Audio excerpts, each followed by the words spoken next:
গত 6 মাস হলো গার্লফ্রেন্ডের সাথে ব্রেকআপ হয়েছে। এদিকে ওদিকে দৌড়ে বেরিয়েছি। ব্রেকআপটা অবশ্য ওর জেদের কারণেই হয়েছিল। দুজনেরই ভুল ছিল, তবে ওটা একটু বেশি। তারপরও একটা মানুষকে বারবার যদি ব্রেকআপ করার হুমকি ধমকি দেওয়া হয়, তাহলে তেমন সম্পর্কে না থাকাটাই বেটার। তার উপর এক এক সময় নানান রকমের ঝামেলা এসে উপস্থিত হয়। সেই জন্য উপায় না পেয়ে এক প্রকার রাগের মাথায় ব্রেকআপটা করতে হলো। এরকম একটা প্যারার মধ্যে কেই বা থাকতে চাইবে? প্রতিনিয়ত একের পর এক ঝামেলার পর ঝামেলা হয়ে যাচ্ছিল। প্রত্যেকদিন যদি একটা মেয়ে আপনার সাথে ঝামেলা করে, তাহলে আপনি কিছুতেই তার সাথে সম্পর্কে থাকতে চাইবেন না। ভালোবাসতাম কিনা জানি না, তবে ওকে ব্রেকআপের পর থেকে আর কখনো দেখিনি।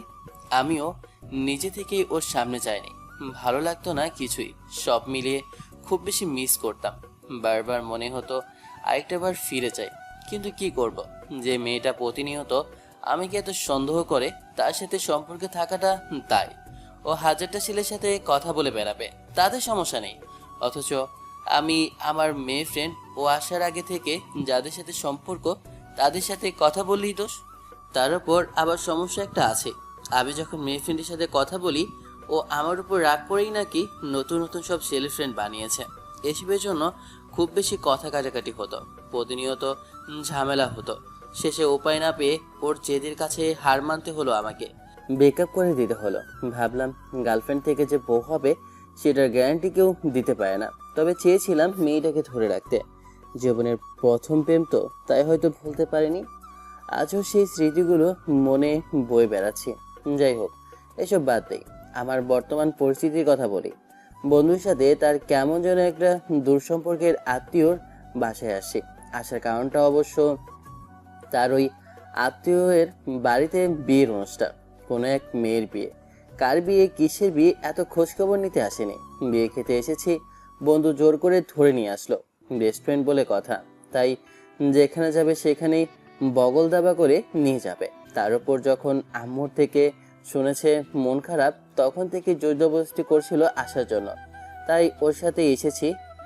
আসার পর বাড়িটা বেশ ভালো করে ঘুরে ফিরে দেখলাম, তবে কোনো মতে চেনা চেনা লাগলো না। এসে যখনই খাওয়া দাওয়া শেষ করে একটা রুমের সামনে দিয়ে যাচ্ছিলাম, তখনই পেছন থেকে বন্ধু ডেকে বলল, শোন, আমি নিচের দিকে যাচ্ছি, দেখি ওদিকে কি অবস্থা। তুই থাক, তুই তো কোনো কিছু করবিও না, সবসময় খালি ঘুরে বেড়াবি। আত্মীয় বাড়ি তোর, আমি তোর বন্ধু, তাই এসেছি। আমি এই বাড়ির অতিথি, আমি কাজ করতে যাব কেন? শোন, বিয়ে বাড়িতে সবচেয়ে বেশি আটা ময়দা সুন্দরীদের আনাগোনা দেখা যায়, তাই আমিও ট্রাই করে দেখি হয় কিনা। ঈশানের এমন দ্বারা কথাতে ওর বন্ধু কিছুক্ষণ রাগে চোখে তাকিয়ে থেকে চলে যেতে গেলে ঈশান দাঁত কেলিয়ে হাসলো। ঈশান কয়েক পা এগিয়ে আরেকটা রুম পেরোতেই মনে হতে লাগলো সামনের রুমটা হয়তো মেয়ের, অর্থাৎ যার বিয়ে তার। যে মেয়ের বিয়ে, তাকে একবার দেখবে না? তার রুমে কতগুলো মেয়ে আড্ডা মারছে, একটু দেখা দরকার। যদি কাউকে পছন্দ হয়ে যায়, প্রেম ভেঙে গেছে, তার মানে কি জীবন থেমে থাকতে হবে, কষ্ট পেতে হবে? তেমন তো কোনো কথা নেই। ঈশান কথাগুলো ভেবে একটা রুমের সামনে আসলো। সেটা পেরিয়ে এগিয়ে যেতে নেবে তখনই কেউ একজন পেছন থেকে হাত ধরে টেনে দিল। সাথে সাথে ও বেশ খানিকটা হক চকিয়ে যায়। তারপর রুমের ভেতর প্রবেশ করতেই এর মাঝখানে কেউ একজন দরজা বন্ধ করে দেন। ঈশান পেছনের দিকে ফিরল, কারণ টান দিয়ে ভেতরে নেওয়াতে রুমের সামনের দিকটায় চলে গেছিল, আর প্রবেশ করাতে দরজাটা পেছনে পড়ল। এবার পেছন দিকে দরজার দিকে ফিরতেই কেউ একজন দৌড়ে এসে বুকে ঝাঁপিয়ে পড়ে। ঈশান কিছু বুঝে ওঠার আগেই কেউ একজন ওকে জাপটে জড়িয়ে ধরে বলতে লাগলো, thank you, thank you, thank you, thank you, এতগুলো থ্যাংক ইউ। তুমি যে আসবে আমি ভাবতেও পারিনি। হচ্ছেটা কি সেটা বোঝার জন্য এবার ঈশান চুপ করে রইল।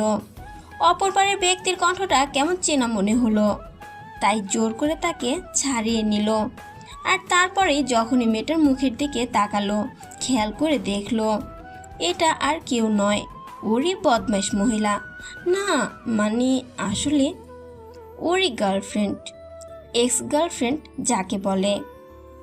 এখানে তারই বিয়ে, আর মেয়েটাকে বউ সাজে দেখে বেশ খানিকটা অবাক হলো।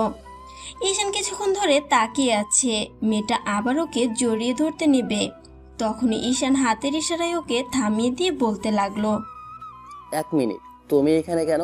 আর কি সমস্যা তোমার? বারবার জড়িয়ে ধরছো কেন? আর আমাকে এই রুমের মধ্যে আনলে কেন? সব বলবো, আগে এখান থেকে আমাকে নিয়ে চলো। আমি এই বিয়েটা করতে চাই না ঈশান। আমি তোমাকে ভালোবাসি এখনো, বিশ্বাস করো বেবি। ব্রেকআপের পর থেকে একটা দিনও নেই যেদিন আমি তোমাকে মেনে নিইনি। আমি বুঝতে পেরেছি আমার ভুল ছিল। আসলে তোমার সাথে জেদের বসে ব্রেকআপ করাটা ঠিক হয়নি। চিনি না জানি না কোথাকার একটা ছেলেকে বিয়ে করতে চাইলে আমি আর তার সাথে বিয়ে করে নেব, এসব আমি মানতে পারবো না। শোনো প্লিজ, আমাকে এখান থেকে নিয়ে চলো। চলো আমরা কোথাও গিয়ে বিয়ে করে নিই। কোনো অংশে কি আমাকে দেখে পাগল বলে মনে হচ্ছে, নাকি আমাকে জোকার বলে মনে হচ্ছে? সত্যি করে বলো তো। তো কথা বলার সময় নেই, প্লিজ বেবি আমার কথা শোনো। আচ্ছা ঠিক আছে, আমি তোমার পায়ে ধরে মাপ চাইছি, তারপরে আমাকে এখান থেকে নিয়ে চলো। আমি তোমাকে সবটা বোঝাবো। দেখো আমার ভুল ছিল, আমি অন্যায় করেছি, তার জন্য তুমি যা পারো শাস্তি দাও। তারপরে আমি এই বিয়েটা করতে পারবো না, আমাকে এখান থেকে নিয়ে চলো প্লিজ ঈশান। মামা বাড়ির আবদার নাকি এসেছি বিয়ে খেতে আর তোমার সাথে পালিয়ে যাব? মানে কি সব আজে বাজে কথা বলছো? দেখো, মজা করো না তো। নির্ঘাত তোমাকে মেহেদি বলেছে যে আমি তোমার বাসাতে এসেছি, তাই না? আর আসার পরই এরকম নাটক শুরু হয়েছে। দেখো, অন্য কোথাও বিয়ে হচ্ছে, বিয়েটা করে নাও। না, আমি তোমাকে ছাড়া অন্য কোথাও বিয়ে করবো না। আমি জানি তুমি আমায় এখনো ভালোবাসো, আর আমিও বাসি। বেবি আমার চোখের দিকে তাকিয়ে বলতে পারবে তুমি আমায় ভুলে গেছো? প্রথম প্রেম কেউ ভুলতে পারে না। আর যেখানে দোষটা আমার ছিল না সেখানে আমি তোমাকে ফিরিয়ে দিতে চাই না। তার উপর ব্রেকআপটা তোমার কারণে করা। সেদিন তোমার কথাতেই তোমার সাথে রিলেশনে গিয়েছিলাম, তারপর আবার ব্রেকআপটা তোমার কারণে।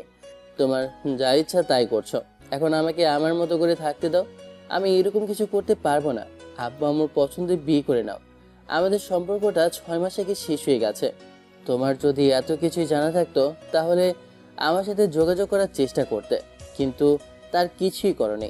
তার মানে এটাই বোঝা যাচ্ছে যে এখন আমাকে দেখে আমার সাথে মজা করছো, তাই তো? তোমার সাথে যোগাযোগ করবো কি করে? তোমার সাথে যোগাযোগ করার কোনো মাধ্যম তুমি রেখেছো? কিছুই রাখুন, কোনো ফ্রেন্ডও নেই। তোমার বন্ধুদের সাথেও যোগাযোগ করেছিলে, অনেক বার করে বললে, ওরা বলেছে তুমি কলেজ থেকে ট্রান্সফার নিয়ে নিয়েছো। আমি আমি মেসে থাকতাম, আমি জানতাম না তুমি একই এলাকাতে থাকো। শোনো, এখন এসব কথা বলার সময় নেই, আমাকে এখান থেকে নিয়ে চলো। আমরা বিয়েটা করে নিই, তারপর দেখো সব ঠিক হয়ে যাবে জান পাখি। আমি এসেছি অতিথি হয়ে। আমি কোনো প্রকার রিস্কে পড়ে বিয়ে করতে পারবো না। তোমার বিয়ে তুমি অন্য কারোর সাথে করবে, না করবে সেটা তুমি জানো। সত্যি তো? আমি যদি মরে যাই, আমি যদি এই বিয়েটা না করে সুইসাইড করে নিই, তাহলে তোমার ভালো লাগবে তো? ঠিক আছে, আমি তোমার সামনেই সুইসাইড করবো, তারপর দেখি তুমি কি করে ভালো থাকতে পারো। মেয়েটা কথাটা বলেই হাতের মধ্য থেকে একটা শিশি বের করে সেটার মুখটা খুলে যখনই মুখে দিতে যাবে, ঈশান বুঝতে পারলো এটা পয়জন। সাথে সাথে ঈশান জুমাইরার হাত থেকে শিশিটা ধাক্কা মেরে ফেলে দিল। জুমাইরা কাতো কাতো কণ্ঠে কিছু বলবে, তার আগে ঈশান ওকে জাপটে বুকের সাথে জড়িয়ে ধরলো আর মাথায় কতগুলো চুমু খেলো তার ঠিক নেই।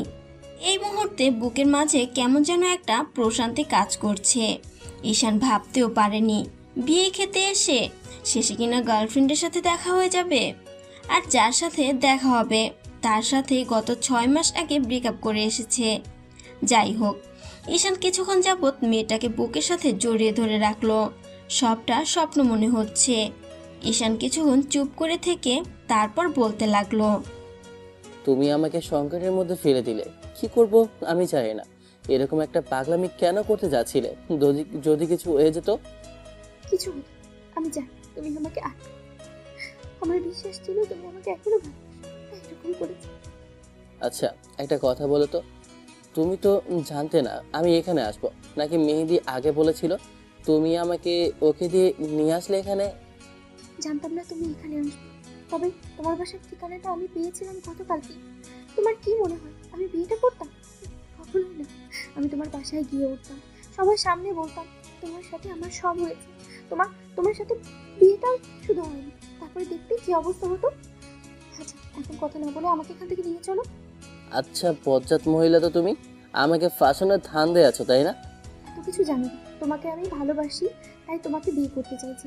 এখন যদি বিয়ে না করো তাহলে কিন্তু সত্যি সত্যি সুইসাইড করে নেবো। তুমি কি চাও আমাকে হারিয়ে ফেলতে? আমি তো চাই না আমি তোমাকে ছাড়া থাকতে পারবো না। এটা জোর করে আপু আম্মু রাজি করিয়েছে, কিন্তু এই বিয়ে আমি করতে পারবো না। তোমার কিছু না থাকুক, আমি আমি তোমার সাথে থাকছি, প্লিজ আমাকে এখান থেকে নিয়ে চলো বেবি। কিন্তু প্রশ্ন হলো, এখান থেকে তোমাকে নিয়ে বাসায় তো যাওয়া যাবে না। বাসায় নিয়ে গেলে আব্বু আম্মু প্রথমে মানতে চাইবে না, কিন্তু বিয়েটা আগে করতে হবে। আর বাসায় গেলে সহজেই ওরা বাসার ঠিকানা পেয়ে যাবে। তার উপর এখান থেকে বেরিয়ে বিয়ে করবোই বা কিভাবে? সব কিছুর ব্যবস্থা আমি করছি, তোমাকে এত টেনশন করতে হবে না। তুমি শুধু আমাকে নিয়ে চলো, নিয়ে যাওয়ার ব্যবস্থা করো, বাকিটা আমি দেখছি। কিন্তু এখান থেকে বেরোবো কি করে? জুমাইরা ঈশানকে ছেড়ে দিল। তারপর হুটহাট করে ওর মুখের দুই পাশে হাত রেখে ঠোঁটের সাথে ঠোঁট মেলালো। ঈশান এক হাতে মেয়েটার কোমর জড়িয়ে ধরে আর এক হাত মুখের পাশে রেখে কিস করলো 5 মিনিট যাবৎ। তারপর মেয়েটার কপালে একটু জোরে সোরে শব্দ করে চুমু খেতেই মেয়েটা ওর কপালের সাথে কপাল ঠেকালো।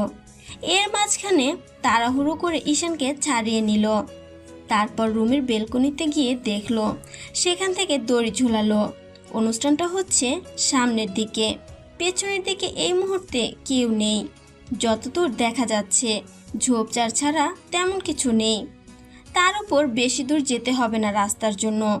এখানে আসার সময় দেখেছে রাস্তাটা একদম বাড়িটা রাউন্ড করে গিয়েছে, তাই কোনো রকম বেরোতে পারলে এখান থেকে যেতে পারবে।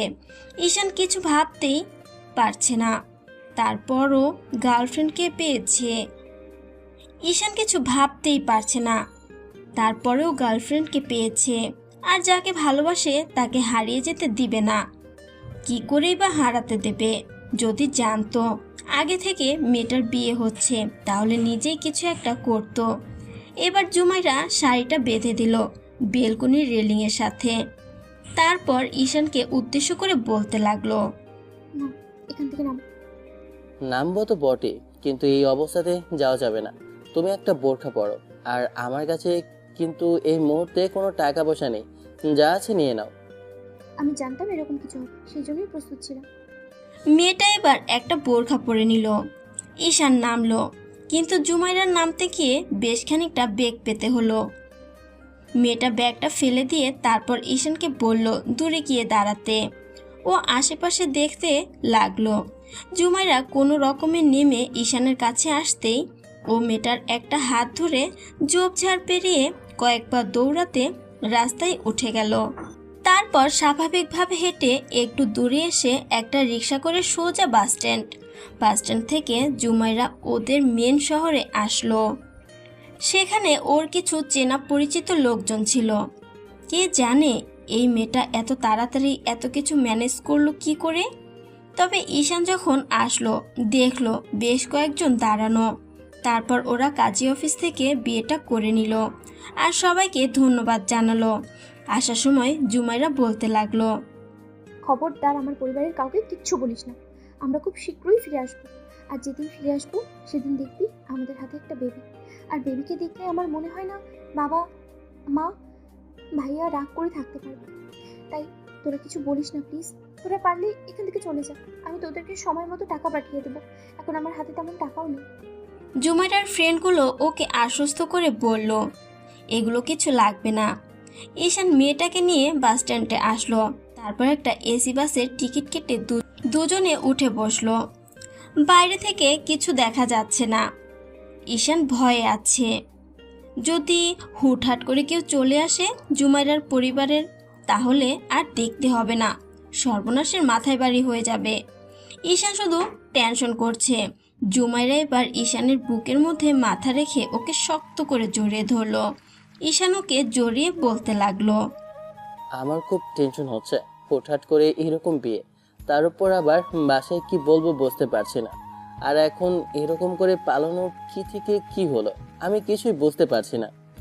তোমাকে কিছু বুঝতে হবে না, আমি এমনিতেও তোমার বাসায় চলে যেতাম, তার থেকে না হয় দেখা হয়ে গেল। এটা কিন্তু কাকতালীয়, বিশ্বাস করো। আমি জানতাম না যে মেহেদি তোমার ফ্রেন্ড আর ও আমরা দূর সম্পর্কে রাখতে। তবে এইটুকু বুঝতে পেরেছি যে উপরওয়ালা চেয়েছিল আমাদের বিয়েটা হোক। এখন আর কথা বলো না, চলো এখান থেকে পালাতে হবে। বাসটা ছাড়তে আরও 15 মিনিট সময় লাগবে।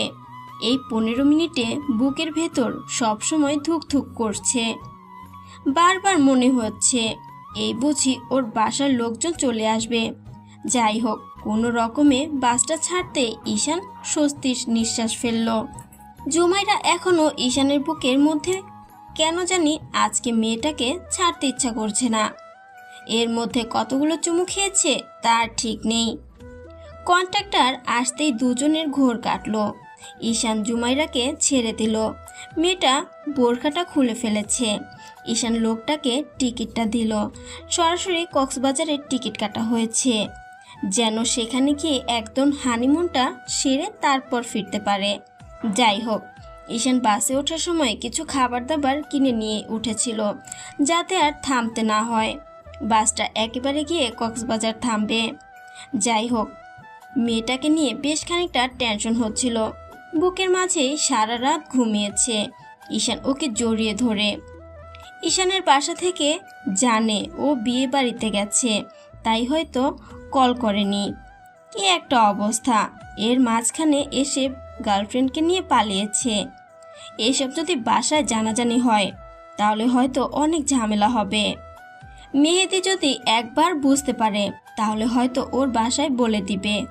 এর মাঝখানে মেহেদির নম্বর থেকে রাতে কল আসলো। ওপাশ থেকে ঈশান ফোনটা রিসিভ করে বলতে লাগলো, কি হয়েছে বলো তো। না মানে আসলে বলছিলাম কি, যে আত্মীয়র বাড়ি এসেছি না, ওনার মেয়ের বিয়ে, সেটা মেয়েটা পালিয়ে গেছে। আমার খুব টেনশন হচ্ছে, আর তোকে আশেপাশে দেখছি না। আমি ওদের আব্বা আম্মুর রুমে বসেছিলাম, যখন থেকে জানতে পেরেছি সেই সন্ধ্যা থেকে বসে আছি। এখন তোর কথা মনে হতেই ফোন দিলাম। কোথায় গেছিস তুই? বাইরে কোথাও ঘুরতে বেরিয়েছিস? জুমাইরার ঘুম ভেঙে গেল। ঈশান এবার মেহেদিকে কি বলবে বিষয়টা গুছিয়ে নিল।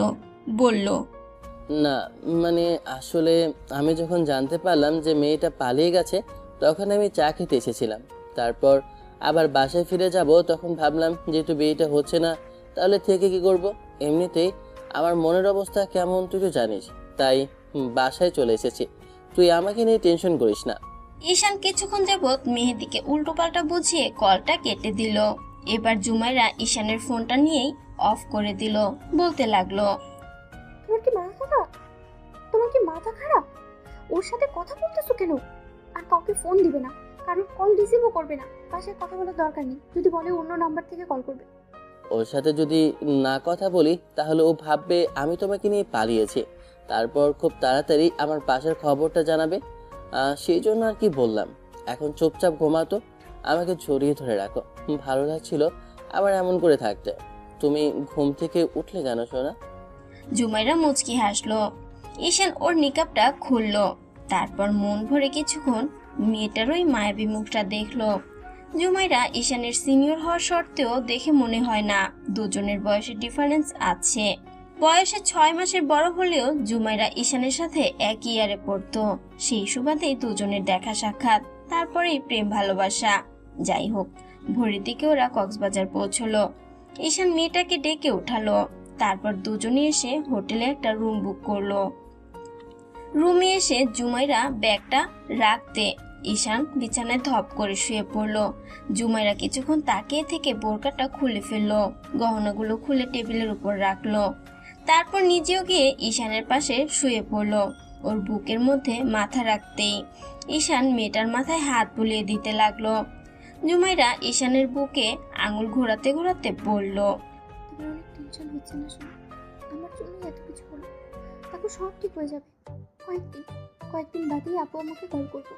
ওরা না মানলে তোমার বাসায় কল করবো। তারপর যদি ওরা সবটা জানতে পেরে খুশি হয় কিংবা মেনে নেয়, তাহলে আমরা বাসায় চলে যাবো।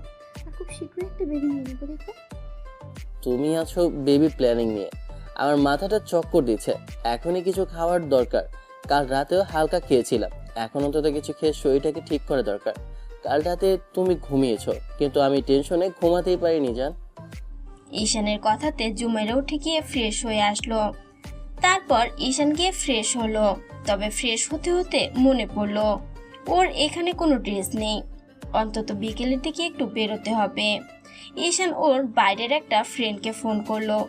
ওকে অ্যাকাউন্টে কিছু টাকা পাঠাতে বলতেই তখন জুমাইরা এসে পেছনে দাঁড়িয়ে রইলো। ঈশান মেয়েটার দিকে ফিরতেই জুমাইরা খানিকটা অসহায় চোখে তাকিয়ে বলতে লাগলো, এমন হুটহাট করে বিয়েটা করে ঝামেলায় ফেলে দিলাম তুমি, তাই না? আমি ভাবতে পারিনি এরকম একটা পরিস্থিতির সৃষ্টি হবে। বাসা যাবো ভেবেছিলাম, তারপরে আবার মনে হলো যেহেতু তোমাকে পেয়ে গেছি তাই আর তোমাকে অন্য কোনোভাবে সমস্যায় ফেলবো না। বাসায় গেলে আব্বু আম্মু জানতে পারতো, ওখানে আরো বেশি সমস্যা হতো, তাই এখানে আসাটাই ঠিক হয়েছে। ওসব বাদ দাও, আমি ওকে টাকাটা পরে ব্যাক দিয়ে দেবো। তাছাড়া এখন আমার অ্যাকাউন্টে তেমন টাকা ছিল না। গত মাসে বাইকটা নিয়েছিলাম। নতুন বাইক নেওয়ার পর থেকেই আর টাকা পয়সা তেমন হাতে ছিল না, তাই বাসা থেকেও তেমন বের হয়নি। যদি জানতাম তাহলে তো ব্যবস্থা করেই নিতাম। জুমাইরা নিজের গয়নাগুলো একটা ছোট ব্যাগে পুরে বলতে লাগলো। বিকেলে বেরিয়ে এগুলো বিক্রি করে দেবে, যা টাকা হবে সেগুলো দিয়ে আমাদের কয়েক মাস চলে যাবে। আর তার মধ্যে যদি কনসিভ করে ফেলি তারপরে দেখবে, বাসায় বললেই ওরা মেনে নেবে। তুমি টেনশন করো না, শোনো, সব ঠিক হয়ে যাবে। আমার কি মাথা খারাপ হয়েছে? এগুলো তোমার বাসা থেকে দেওয়া গহনা, এগুলো আমি নিয়ে বিক্রি করে দেব? মেয়েটা এগিয়ে এসে দুই হাতে ঈশানকে জড়িয়ে ধরলো। ঈশান ওর মাথায় থুতনিটা ঠেকাতেই জুমাইরা বলতে লাগলো। তোমাকে নিজের করে পেয়েছি, সেটাই আমার কাছে অনেক বড় পাওয়া বেবি। এগুলো আমার চাই না। আচ্ছা, তোমার বাসায় যাওয়ার পর কি আম্মা আমায় গয়না দিবে না? একমাত্র ছেলের বউকে কি কিছুই দিবে না বলো? দিবে তো অবশ্যই। এখন কথা বলো না, চলো কিছু খেয়ে নিই। দুজনে বাইরে গিয়ে খাওয়া দাওয়া করে রুমে আসলো। জুমাইরা রুমের দরজাটা আটকে দিল। ঈশান মেয়েটার এমন কর্মকাণ্ড দেখে অবাক চোখে তাকালো। তার মধ্যে মেয়েটা এসে কোলের মধ্যে বসে পড়ে।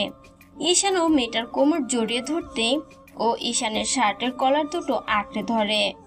বেবি, এখন একটু ক্লান্ত লাগছে, এখন ঘুমিয়ে পড়ি, পরে না হয় এগুলো। জুমাইরা মাথা নেড়ে নাসূচক উত্তর দিয়ে ঈশানের ঠোঁটে ঠোঁট মেলালো। তারপর আলতো করে ধাক্কা দিতে ছেলেটা বেডে শুয়ে পড়ে। মিনিট 10 দুজন ঠোঁটে কিস করার পর ঈশান আলতো করে জুমাইরাকে পাশে শুইয়ে দেয়। তারপর ওর উপরে উঠে ওর ঘাড়ে গলায় চুমু খেতে আরম্ভ করে। ঈশান জানে না কেন মেয়েটা এতটা কাছে আসলো, আর কেন কাল এতদিন বাদে দেখা হতেই মেয়েটাকে বিয়ে করলো। তবে এই মুহূর্তে খুব কাছে পেতে ইচ্ছা করছে মেয়েটাকে। ওর এমন পাগলামিতে সায় দিতে ইচ্ছা করছে। ঈশান মেয়েটার বুকে মুখ গুজে দিতেই ও জোরে জোরে নিঃশ্বাস নিতে আরম্ভ করে। ঈশানের আদরি স্পর্শে আর ঠোঁটের গভীর চুমুতে প্রচণ্ড পরিমাণে উত্তেজিত হয়ে ওঠে। ছেলেটা চুলগুলো শক্ত করে খামচে ধরে। ঈশান আস্তে আস্তে দুজনের শরীর থেকে ড্রেসগুলো খুলে ফেলে। দুজনেই পুরো উন্মুক্ত। তারপর একটা চাদরে আবৃত হয়ে দুজনের নিমিষের মধ্যে পুরো রুম জুড়ে শুধু ঘন ঘন নিঃশ্বাসের শব্দ আর আদরে কিছু মিষ্টি অনুভূতির শব্দ ভেসে বেড়ালো। ঘন্টাখানেক দুজনের ভালোবাসাময় সময় কাটলো। একটা সময় ঈশান ক্লান্ত হয়ে জুমাইরার বুকের মধ্যে মাথা রেখে ঘুমিয়ে পড়ে। জুমাইরা ঘুমায়নি, তবে ঈশান ওকে জড়িয়ে ধরে খুব শান্তিতে ঘুমাচ্ছে। জুমাইরার ইচ্ছা হচ্ছে দুষ্টুটাকে জাগিয়ে দিতে। একটু আগেই যে ছেলেটা ওকে আদরে আদরে ভরিয়ে দিচ্ছিল, সেই ছেলেটা এখন একদম শান্ত, ক্লান্ত হয়ে ওর বুকের মধ্যে ঘুমাচ্ছে। ঈশানের সারা মুখে অসংখ্য লিপস্টিকের ছাপ, যেগুলো একটু আগে ও নিজেই দিয়েছে ভেবেই লজ্জা লাগছিল। দুজনের ঘুম ভাঙলো গিয়ে একদম বিকেলের দিকে। তারপর উঠে দুজনেই গোসল করে নেয়। জুমাইরাকে এই অবস্থাতে দেখেই ঈশান মুচকি মুচকি হাসছিল, কিন্তু মেয়েটা লজ্জা পেয়ে একদম দৌড়ে পালালো। বিকেলে কোনো রকম খাওয়া দাওয়া করে সন্ধ্যার মুখে একটা শপিং মলে গিয়ে শপিং করে আসে দুজনেই। জুমাইরা বারবার করে গয়নাগুলো বিক্রি করতে বলেছিল। শেষে মেয়েটার জেদের কারণে পরদিন গহনাগুলো বিক্রি করতে হলো।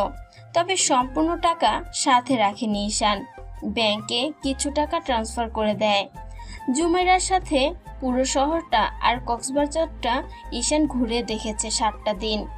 আর এই 7 দিনে দুজনের মাঝে অসংখ্যবার ভালোবাসাময় মুহূর্ত কেটেছে।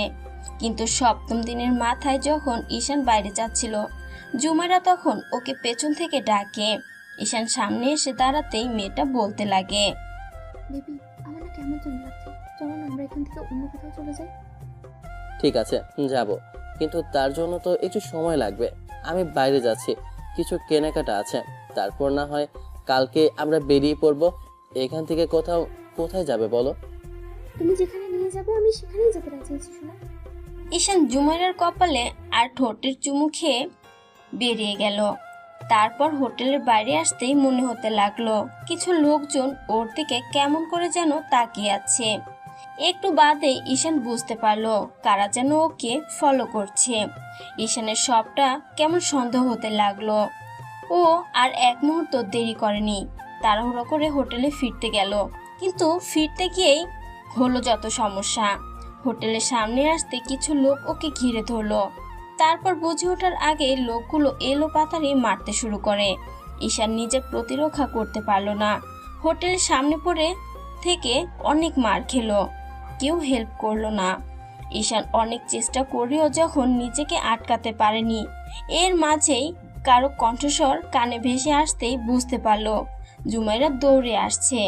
ঈশান কোনো রকমে ওর দিকে তাকাতেই এর মাঝখানে একটা ছেলে গিয়ে জুমাইরার হাত ধরে বলতে লাগলো, আমাদের মান সম্মান ডুবিয়ে ওর সাথে তুই পালিয়ে এসেছিস।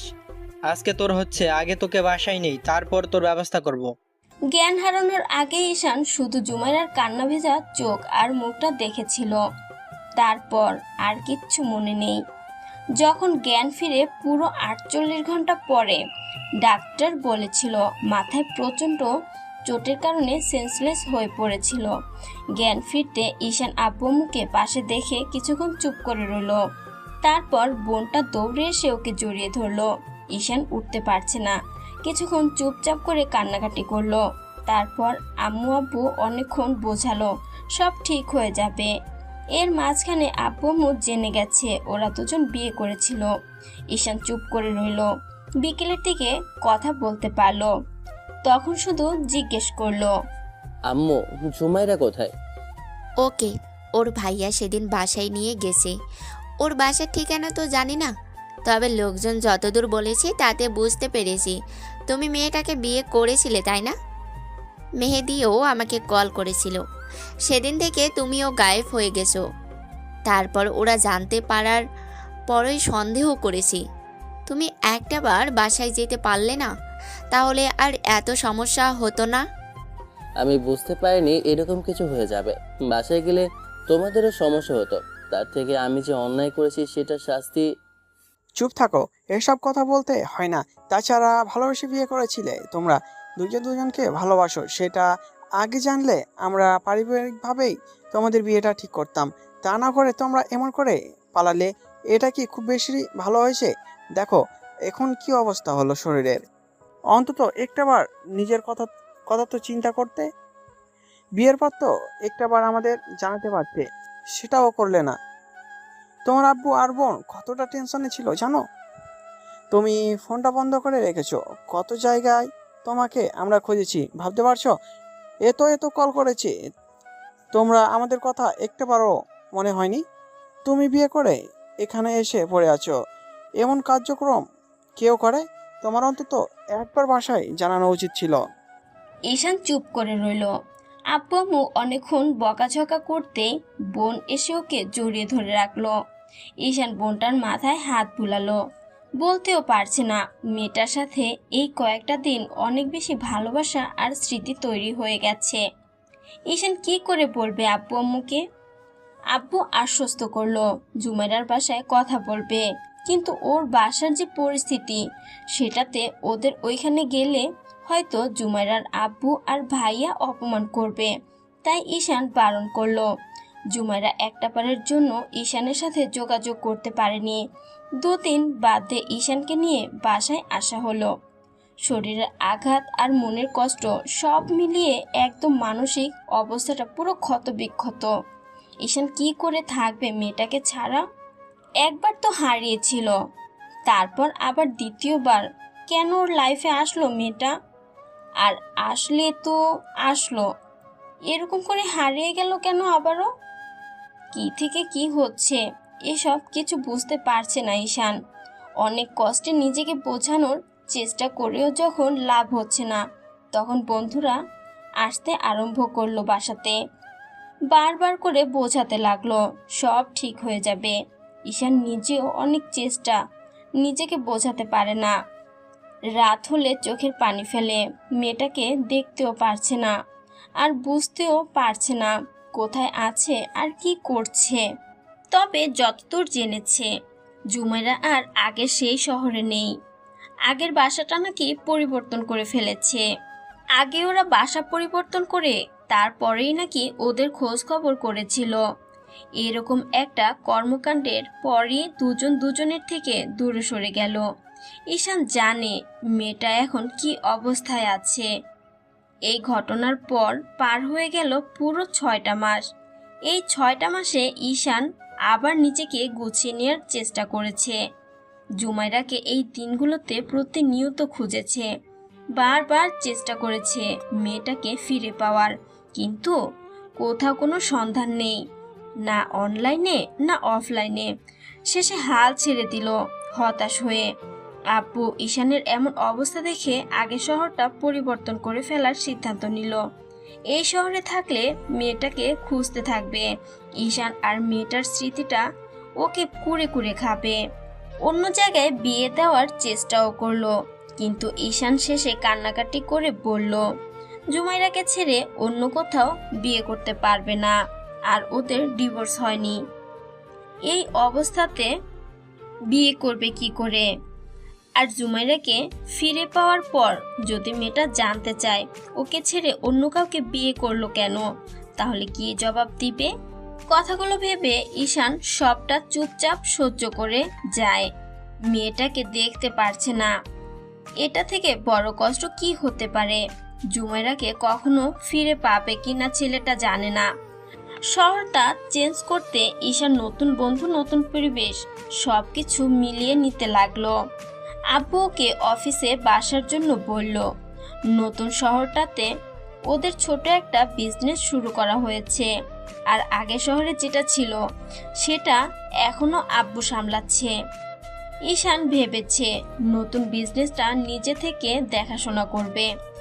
কাজের মধ্যে থাকলে হয়তো মেয়েটাকে কিছু ঘন্টার জন্য তো অন্তত ভুলে থাকতে পারবে। যাই হোক, অনেক চেষ্টার পরে অফিসের কাজে মনোযোগ দিতে পারলো। এর মাঝে বন্ধুরা নানান জায়গায় নানানভাবে নিয়ে যাওয়ার চেষ্টা করেছে, আবার বিয়ের মেয়ে দেখানোর চেষ্টা করেছে, কিন্তু ঈশান রাগ করে ওদের সাথেই কথা বলা আর যোগাযোগ করা বন্ধ করে দেয়। বারবার কেন বিয়ের কথা বলছে? একজনকে বিয়ে করেছে, 6টা মাস হলো না, তার স্মৃতিটাই ভুলতে পারেনি। তার উপর এখনই আবার অন্য কোথাও বিয়ে। অনেক মেয়েকেই দেখিয়েছে। মেয়েগুলো ঈশানকে পছন্দ করলেও ছেলেটার কাউকে পছন্দ হয়নি। ঈশান সবার সামনে নিজের বিয়ের কথা বলে দিতেই সবাই মুখ ফিরিয়ে নিয়েছে। জানে না কি হবে, ভবিষ্যতে কখনো জুমাইরাকে ফিরে পাবে কিনা। কথাগুলো ভেবেই ঈশান দীর্ঘশ্বাস ফেলল। এর মাঝখানে আব্বুর নম্বর থেকে কল আসলো। শোনো, আমাদের নতুন যে বিজনেস শুরু হচ্ছে সেখানে একজন পার্টনারের প্রয়োজন। এখন ওখানে ইনভেস্ট করার মতো পরিস্থিতি নেই, তাই বলছিলাম কি আমি একজনের সাথে যোগাযোগ করছি, তুমি ওই অফিসের বসের সাথে গিয়ে যোগাযোগ করো। ওরা আমাদের ব্যবসায়ের পলিসি আর প্রজেক্টটা দেখে সিদ্ধান্ত নিয়েছে আমাদের সাথে পার্টনারশিপে বিজনেস করবে। ওরা ইনভেস্ট করার জন্য রাজি হয়েছে। এখন তুমি গিয়ে কথা বলো, ভালোভাবে কথা বললে ওনারা ইনভেস্ট করবে। আর দেরি করো না, ম্যানেজারকে নিয়ে বেরিয়ে পড়ো, আমি ঠিকানা পাঠিয়ে দিচ্ছি। আব্বুর কথার জবাবে ঈশান হ্যাঁ সূচক উত্তর দিয়ে বেরিয়ে পড়ল। আধ ঘন্টা সময় লাগলো আসতে। তারপরে এসে একটা অফিসের ওয়েটিং রুমে অপেক্ষা করতে লাগলো। অফিসের পিয়ন এসে অনেকবার ওদের চা কফির কথা বললে তখন হালকা নাস্তার কথা বলল। এদিকে এই অফিসের বস নাকি একটা মিটিংয়ে অ্যাটেন্ড করেছে, সেজন্য দুজনকে বসতে বলেছে। ঈশান ম্যানেজারের সাথে নানা বিষয়ে আলাপ আলোচনা করছিল। লোকটা বেশ ভালো, অনেকদিন যাবতই ওদের বড় অফিসটাতে কাজ করছিল। ওখানে নতুন ম্যানেজার যোগ দিয়েছে, এখানে ওনাকে নিয়ে আসা হয়েছে। ঈশান একটু কম বুঝে সবকিছু, তাই লোকটা থেকে থেকে ওকে সবকিছু বুঝিয়ে দিচ্ছে। এর মাঝখানে পিয়ন আসলো, বলতে লাগলো, স্যার, ম্যাডাম কেবিনে এসেছে, আপনারা যদি চান কথা বলে যেতে পারেন। ঈশান ম্যানেজারকে নিয়ে একটা কেবিনের সামনে আসলো। তারপর দরজায় নক করতে ভেতর থেকে বলা হলো প্রবেশ করতে। ঈশান দরজা ঠেলে ভেতরে গিয়ে আবার চেয়ারের সামনে দাঁড়াতেই ওপাশ থেকে কেউ একজন বলল, বসুন, আপনাদের অনেকক্ষণ অপেক্ষা করালাম। বলুন কি খাবেন, চা নাকি কফি? বসের কণ্ঠস্বর শুনেই বোঝা গেল অফিসের বস একজন মেয়ে। ঈশান একটু চুপ করে থেকে বলতে লাগলো, না ম্যাম, আর কিছু খাবো না। আসার পর থেকে আপনাদের পিয়ন বারবার বলে বলে 3-4 কাপ কফি খেতে বাধ্য করেছে, হালকা নাস্তাও করিয়েছে। আর কিছু দরকার নেই। এখন আসল কাজের কথায় আসি। যদি আপনার আগ্রহ থাকে তাহলে আমরা সামনের দিকে এগোতে পারবো। কিছু মনে করবেন না। আপনি যদিও মাত্র একটা মিটিং থেকে বেরিয়েছেন, এর মাঝখানে এত কথা বলা হয়তো আপনি পছন্দ করবেন কিনা জানি না। সমস্যা নেই, আমি আপনার আপুকে বলেছিলাম আপনাকে পাঠাতে, আপনি বলতে পারেন। ঈশান ইশারা করাতেই ম্যানেজার ফাইলগুলো বের করতে বলল। ভদ্রমহিলার পেছন দিকে ঘুরছে না দেখে ঈশান বলতে লাগলো, আপনি যদি একটু পেছন দিকে ফিরতেন তাহলে আপনাকে প্ল্যানটা আর আমাদের বিজনেসের আইডিয়াটা দেখাতে সুবিধা হতো। ভদ্রমহিলাকে কথাটা বলতেই ও চেয়ারটা ঘুরালো। সাথে সাথে ঈশান স্তব্ধ হয়ে গেল। চোখের সামনে যাকে দেখলো তাকে ভুল করে দেখেছে বলে মনে হচ্ছে। বারবার মনে হচ্ছে একে এখানে দেখবে বলে কখনো ভাবতে পারেনি। ঈশান কিছুক্ষণ যাবৎ হা করে তাকিয়ে রইল। মেয়েটা একটু অস্বস্তি বোধ করে বলতে লাগলো, এই যে মিস্টার, এমন হাঁ করে তাকিয়ে না থেকে কি বলছিলেন বলুন। ঈশান কিছুক্ষণ চুপ করে রইল। ম্যানেজার ঈশানের দৃষ্টি আকর্ষণ করার জন্য কাশি দিল আর বলতে লাগলো, ম্যাম আমি বলছি, আসলে উনি এসব বিষয়ে খুব বেশি অভ্যস্ত নাই, তাই আমি বুঝিয়ে দিচ্ছি আপনাকে। ম্যানেজার এবার ভদ্রমহিলাকে বোঝাতে লাগলো। অন্যদিকে ঈশানের চোখ জোড়া ছলছল করছে। ভদ্রমহিলা একবারও ওর দিকে তাকাচ্ছে না। তাহলে জুমাইরা আগে সব কথা ভুলে গেছে, নাকি অন্য কোথাও বিয়ে করে নিয়ে এখন ওকে ভোলার চেষ্টা করছে? কথাগুলো ভাবতে ঈশানের বুকের ভেতরটা কেমন যেন ধক করে উঠল। পরবর্তী হয়েছে মনে হতে লাগলো জুমাইরার সাথে একটু কথা বলা দরকার।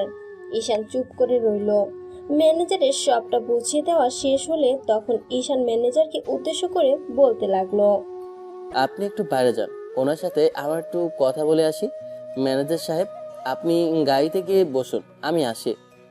লোকটা বেরিয়ে যেতেই জুমাইরা কেমন করে ঈশানের দিকে তাকালে তখন ছেলেটা একটু হাসার চেষ্টা করে বলতে লাগলো। কেমন আছো? মেয়েটা কেমন করে যেন তাকালো। ঈশান আবারও বলল, 6 মাস 6 মাস তোমাকে পাগলের মতো খুঁজেছি, জানতাম না কোথায় আছো, কি করছো। আজকে এতদিন বাদে যে তোমাকে পেয়ে যাব আর এমন করে পাবো সেটা ভাবতে পারিনি। তুমি যে আমায় চিনতে পারছো না কিংবা না চেনার অভিনয় করছো সেটা আমি বুঝতে পারছি। মেয়েটা কিছুক্ষণ চুপ করে রইল। তারপরে একটা সময় হুটহাট করেই বলতে লাগলো, হোয়াট, কি বলছেন আপনি? মাথা ঠিক আছে আপনার? কি রেখে কি বলছেন? আপনি আমাকে চেনেন, জানেন না? উল্টোপাল্টা কি সব বলছেন এসব? আর আপনাকে আমি আজকেই প্রথমবার দেখছি, আপনি কিভাবে এসব কথা বলতে পারছেন? শুনুন, এসব পাগলামি বন্ধ করুন। আপনি যাকে তাকে দেখলেন আর এইসব বললেই আমি আপনার সাথে পাগলামি করতে সাইড দেব না। কিসব বলছেন আজে বাজে কথা আপনি? তুমি কি সত্যি আমাকে চিনতে পারছো না নাকি আমাকে চিনতে চাইছো না? সত্যি করে বলো তো। ঈশান কিছুক্ষণ তবদা খেয়ে জুমাইরার মুখের দিকে তাকিয়ে রইল। মেয়েটা কি বলছে? তার মানে কি সত্যি ওকে চিনতে পারছে না? ঈশান কিছুক্ষণ যাবৎ বোঝানোর চেষ্টা করে যখন ব্যর্থ হলো, তারপর একটা সময় বলতে লাগলো, আমার বিশ্বাস তোমার স্মৃতিশক্তি হারায়নি। মারটা আমি খেয়েছিলাম, তাহলে তুমি কি করে স্মৃতিশক্তি হারাবে? আমি সেটাই ভেবে পাচ্ছি না। জানি না সেই কারণে তুমি আমাকে ভুল বুঝছো কিংবা আমার সাথে কথা বলতে চাইছো না। তবে এইটুকু শিওর থাকতে পারো, আমি ওই ঘটনার পর থেকে তোমাকে ভুলতে পারিনি জুমাইরা, আর না কখনো ভুলতে পারবো। আমি অন্য কাউকে বিয়ে করিনি, তোমার জন্য আমি অপেক্ষা করছিলাম। আমার বিশ্বাস 2 দিন বাদে সবটা তুমি বুঝতে পারবে। রাগ করে থাকলেও কিছু করার নেই। আমি তোমাকে অনেক খুঁজেছি, ওই শহরে অনেকবার চেষ্টা করেছি তোমাকে খোঁজার, কিন্তু বিশ্বাস করো অনেক খোঁজার পরও যখন পাইনি, আব্বু আমার এরকম পরিস্থিতি দেখে আমাকে এই শহরে নিয়ে আসে। আমি ভাবতে পারিনি এই শহরে এসে তোমাকে পেয়ে যাব। জুমাইরা ফ্যালফ্যাল করে ঈশানের দিকে তাকিয়ে রইল। ঈশান চলে যাবার সময় হুটহাট করে মেয়েটা ওকে পেছন থেকে ডেকে বলতে লাগলো, শুনেন, আপনি যেভাবে বললেন তাতে মনে হচ্ছে আমি আপনার বউ। আপনি উল্টোপাল্টা কথা বলছেন, কিন্তু এরপর আর এসব কথা বলবেন না। তাহলে আপনার সাথে বিজনেস করাটা আমার পক্ষে সম্ভব হবে না। আমি আমি আপনার কথা শুনে আর আপনার বিজনেসের প্ল্যানটা দেখেই রাজি হয়েছিলাম। আপনি যে এইসব বাজে কথা বলবেন ভাবতেই পারিনি। ঈশান আর কিচ্ছু বলল না। অফিস থেকে বেরিয়ে আসলো। বুকের ভেতরটা কেমন করছে, অজানা এক আশঙ্কায়। মেয়েটা কি ওকে সত্যি ভুলে গেল, নাকি ওর সাথে নাটক করছে, মজা করছে, কিংবা এতদিন বাদে ওর সাথে দেখা না হওয়ার কারণে রাগ করেই এমন কথা বলছে। কিছু আর ভালো লাগছে না। বাসায় চলে গেল ঈশান। এলোমেলো অগোছালো অবস্থায় আম্মু ওকে দেখে বিষয়টা জিজ্ঞেস করতেই ছেলেটা কিছুই বলল না। রুমে এসে দরজা লাগিয়ে দিয়ে কিছুক্ষণ শুয়েছিল। তারপর কখন ঘুমিয়ে গেছে জানে না। তবে যখন ঘুম ভেঙেছে উঠে দেখেছে বোন পাশে বসে এসেছে, মাথায় হাত বুলাচ্ছে। ঈশান উঠে বসলো। তারপর হঠাৎই বোনকে জড়িয়ে ধরে কেঁদে ফেললো আর বলতে লাগলো, জানিস বোন, আজকে তোর ভাবির সাথে আমার দেখা হয়েছে। ভাবতে পারিনি ওর সাথে হুটহাট করে দেখা হয়ে যাবে। ও না আমাকে চিনতেই পারছিল না। জানিস আমার কতটা কষ্ট হচ্ছিল, আমি তো তোকে বলে বোঝাতে পারবো না। বোন কিছুটা আঁচ করতে পেরেছিল। ঈশান এই সময় এসে ঘুমিয়েছে। সুইটি বারবার করে আম্মুকে জিজ্ঞেস করছিল ভাইয়ের কি হয়েছে। ভাই মন খারাপ করে রুমে ঢুকেছে। সেটা বুঝতে পেরেই বোন রুমে এসেছে কি হয়েছে সেটা জানার জন্য। তারপর ভাইয়া ওকে দেখেই কান্না করে এত সব কথা বলতে লাগলো। একটা সময় বোন কেঁদে ফেললো। তারপর ভাইকে জড়িয়ে ধরে বলতে লাগলো, সব ঠিক হয়ে যাবে ভাইয়া।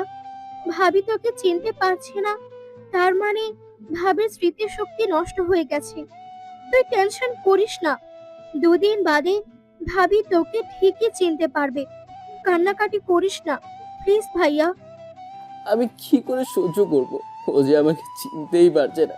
আমি ওর সাথে কথা বলার চেষ্টা করছি। তোর ভাবি আমাকে কি বলেছে জানিস? পরবর্তীতে যদি এরকম কথা বলি তাহলে নাকি আমার সাথে দেখাই হবে না, বিজনেসটাও করবে না। আমি কি করব কিছু বুঝতে পারছি না। আমার মনে হয় তোর ভাবি আমার উপর রাগ করে আছে বোন, তাই না বল? ও রাগ করে আমার সাথে কথা বলছে না। বোনটা চুপ করে রইল কিছুক্ষণ যাবৎ, কথা বলল না। একটা সময় ঈশান বোনকে ছেড়ে দিল। তারপর উঠে ওয়াশরুমে চলে যায়। ভাইয়া ফ্রেশ হয়ে আসতেই বোন ওকে টানতে টানতে নিচে নিয়ে গেল। তারপর নিজের হাতে খাবার খাওয়ালো। বোনটা ঈশানকে বড্ড বেশি ভালোবাসে। কি জানি কি হবে ভাইয়ের, আবার সেটাই ভাবছে হয়তো। ভাইটা কি আজকের পর থেকে আগের মতো স্বাভাবিক থাকতে পারবে? ঈশান পরদিন জুমাইরের অফিসে আবার গেল। মেয়েটার সাথে কথা বলার চেষ্টা করলো, কিন্তু মেয়েটা সম্পূর্ণভাবে ওকে এড়িয়ে যাচ্ছে। তবে একটা বিষয়, ঈশান জুমাইরার আপু কিংবা ভাইকে একটা বারের জন্য অফিসে দেখেনি। দেখলে হয়তো ওর সাথে ঝামেলা করত। জুমাইরা বারবার বলেছে ওর অফিসে এসে ডিস্টার্ব না করতে, তাহলে নাকি ওর সাথে আর বিজনেসটাই করবে না। তারপরেও ঈশান শুনছে না। সপ্তম দিনের মাথায় ঈশান যখন জোর করে জুমাইরার সাথে কথা বলার চেষ্টা করলো, মেয়েটা কেবিন ছেড়ে বাইরে যাচ্ছিল।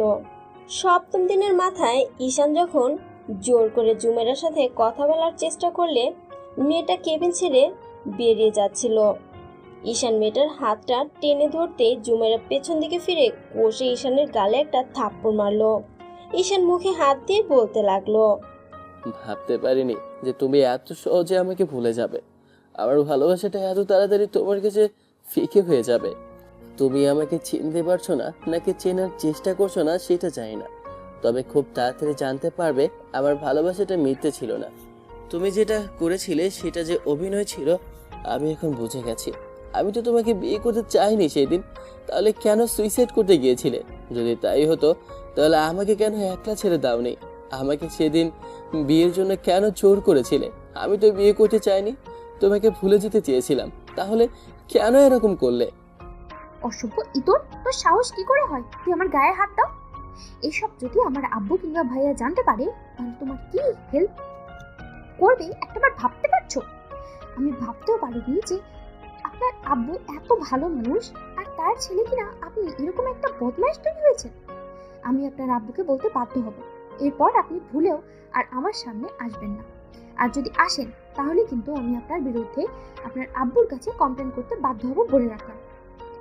ঈশান একটা সময় চলে যেতে নিয়ে আবার পেছনে ফিরে এসে তারপর জুমাইরার পায়ের কাছে বসে পড়ে হাঁটু কেড়ে বলতে আরম্ভ করে, আমি তো দ্বিতীয়বার তোমার লাইফে আসতে চাইনি, তাহলে কি এমন অন্যায় ছিল আমার যে আমাকে এমন করে ভুল বুঝলে, আমাকে এমন করে দূরে সরিয়ে দিতে চাইলে? আমি তো তোমাকে আপন করে নিয়েছিলাম, তুমি যা বলেছিলে তাই করেছিলাম, তাহলে দ্বিতীয়বার কেন আমাকে এমন করে ভেঙে চুরে দিলে? আমার থেকে দূরে চলে গিয়েছিলে, সেটাই তো ভালো ছিল। প্রথমবারে কষ্টটা আমি মানিয়ে নিতাম, কিন্তু এবারে কষ্টটা আমি কি করে সহ্য করব? আমি যে তোমাকে বড্ড ভালোবেসে ফেলেছিলাম, বিশ্বাস করো তোমাকে ছাড়া থাকা আমার পক্ষে সম্ভব না। আমি তোমাকে ছেড়ে থাকতেই পারবো না। একটা বার আমাকে বলো, আমার কি অন্যায় হয়েছে যার জন্য তুমি এরকম রাগ করে আছো? আমি কথা দিচ্ছি আমি আমার ভুল শুধরে নিব, তারপরে একটা সুযোগ দাও আমাকে। জুমেরা ঈশানের সামনে থেকে চলে গেল। তারপর রাতে যখন বাসায় ফিরল তখন আব্বু এসে ঈশানের সামনে দাঁড়ালো। তারপর হঠাৎ করে ছেলের গালে একটা থাপ্পড় বসালো। ঈশান গালে হাত দিয়ে আব্বুর দিকে তাকিয়ে রইল। বুঝতে পারলো জুমেরা সবটা বলে দিয়েছে। আব্বু অনেকক্ষণ বকাঝকা করলো, শেষে আবার গায়ে হাত তুলতে গেলে আম্মু আব্বুকে আটকে দিল। আর ঈশান বলতে লাগলো, জানি না কোন অন্যায়ের কারণে মারলে, তবে আমার মনে হচ্ছে দুপুরে যে ঘটনা ঘটেছে সেটার জন্য তুমি নিশ্চয়ই আমার গায়ে হাত তুললে। এটুকু জেনে রাখো আব্বু, আমি কোনো ভুল করছি না। আমি যে মেয়েটাকে ভালোবাসি সেটা ওই মেয়েটা, ওকেই বিয়ে করেছিলাম। আমি মেয়েটাকে খুব ভালো করে চিনি, যাকে বিয়ে করেছি, যার সাথে 4টা দিন থেকেছি, তাকে আমি চিনবো না? এতগুলো দিন ধরে যাকে ভালোবাসি তাকে না চিনলে কাকে চিনবো? আমাকে একটু বোঝার চেষ্টা করো। তোমরা ওর আব্বু আম্মুর সাথে একটু কথা বলে দেখো, না হলে ওরা আবার ঝামেলা করবে। ঝুমারা হয়তো আমাকে হারানোর ভয়ে কিংবা আমার উপর রাগ করে এরকম করছে। তোমরা একটু কথা বলো না ওর পরিবারের সাথে। আব্বু আম্মু আব্বুকে জোর করে নিয়ে গেল। ঈশান রাতে আর খাবার খেলো না, রুমের দরজা বন্ধ করে শুয়েছিল। কিন্তু বোন এসে কান্নাকাটি করলে ঈশান এসে ওকে জড়িয়ে ধরে কিছুক্ষণ বুঝিয়ে পাঠিয়ে দিল। খাবার খেতে ইচ্ছে করছে না বলে ঈশান 2 দিন অফিসে গেল না। 2 দিন পর যখন অফিসে গেল, এসে দেখলো জুমাইরা নিজে থেকেই ওর অফিসে এসেছে একটা গুরুত্বপূর্ণ বিষয় নিয়ে আলোচনা করার জন্য। আলোচনার জন্য মিটিং রুমে যাওয়া হলো। ঈশান সারাক্ষণ মেয়েটার দিকে তাকিয়েছিল, তবে কিছু বলেনি। তবে যাবার সময় জুমাইরা নিজে থেকে ওর কেবিনে আসলো আর বলতে লাগলো, আপনি যে আপনার ভুল বুঝতে পেরেছেন আর ভুলটা শুধরে নিয়েছেন সেটার জন্য ধন্যবাদ। আশা করি ভবিষ্যতে এমন কিছু করবেন না। যদি করেন তাহলে এর থেকে খারাপ কিছু আপনার সাথে হবে। তাই এমন কোনো কাজ করবেন না যার জন্য আমাকে কঠোর হতে হয়। এমন করেই যাচ্ছিল দিন। ঈশান তারপর খোঁজ খবর নিতে আরম্ভ করলো যে জুমাইরার আবার বিয়ে হয়েছে কিনা কিংবা কোনো সম্পর্কে আছে কিনা, কিন্তু কোনো কিছুই জানতে পারছিল না। শেষে অনেক ভাবার পর মেহেদির কথাটা মনে হতেই ঈশান ওর পুরনো শহরে ফিরে গেল। তারপর ছেলেটার সাথে দেখা করতেই মেহেদি অবাক হলো। ঈশান ওর শার্টের কলার ধরে বলতে লাগলো, সত্যি করে বল, ঝুমাইরার কি হয়েছে? ও আমাকে চিনতে পারছে না কেন? আমার সাথে ও কথা বলছে না কেন?